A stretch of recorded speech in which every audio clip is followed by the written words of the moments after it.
Le ministre porte-parole du gouvernement, Alain Orunela, ne partage pas le point de vue de l'opposition radicale au sujet de la répartition du parrainage.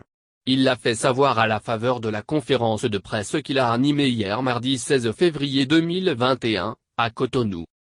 L'opposition radicale ne doit s'en prendre qu'à elle-même après le rejet de ses dossiers de candidature à l'élection présidentielle par la Commission électorale nationale autonome, Sénat.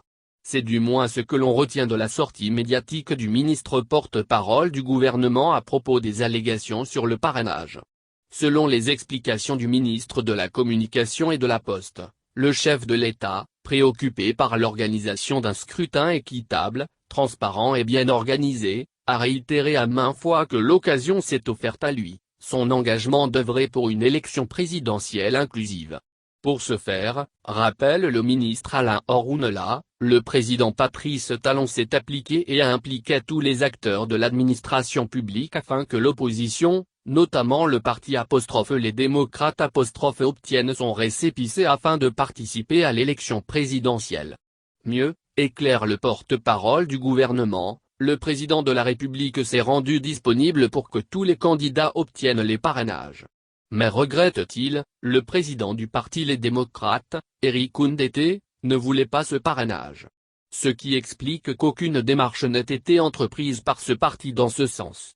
Même si le chef de l'État s'est activé pour recueillir les 16 parrains, les démocrates ne l'auraient pas accepté parce que les responsables de ce parti ne voulaient pas adhérer à la réforme du système partisan ni au code électoral, a dénoncé le ministre Orunela. Toutefois, il affirme que le président de la République a joué sa partition puisqu'il a veillé pour que le quitus fiscal soit délivré à tout le monde. Même ceux qui ne sont pas à jour ont pu l'obtenir. Il y a quelques mois, c'était l'arme utilisée pour accuser le gouvernement d'avoir organisé une élection exclusive, a fait savoir le ministre. Nous avons voulu le parrainage comme un acte de volonté de chaque élu. Chacun selon son acte et sa conscience parraine qui il veut. Vous ne pouvez pas réquisitionner un parrainage.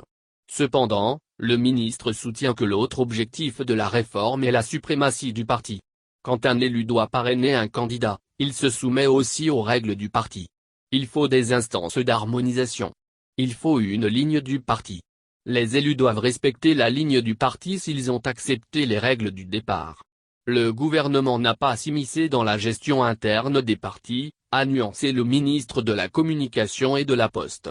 Il a par ailleurs salué le sens de responsabilité de la force Cori pour un Bénin émergent, FECBA, qui a obtenu sans difficulté les parrainages requis. Il a également reconnu le pragmatisme de l'autre duo présidentiel régulièrement constitué issu des rangs du parti Les Démocrates retenu par la Sénat pour prendre part à l'élection présidentielle du dimanche 11 avril 2021. Le ministre estime que le président de la République a joué sa partition pour que le scrutin soit un moment de fête. Le pragmatisme de la FECBA salué. Le ministre porte-parole du gouvernement n'a pas manqué de saluer la responsabilité de certains partis politiques à l'instar de Restaurer l'Espoir qui n'a pas présenté de candidat à l'élection présidentielle parce que, étant contre les réformes est resté fidèle à sa ligne. Le ministre confirme que le scrutin est ouvert et sera ouvert comme l'a promis le chef de l'État pour que l'élection du 11 avril soit une fête de la démocratie.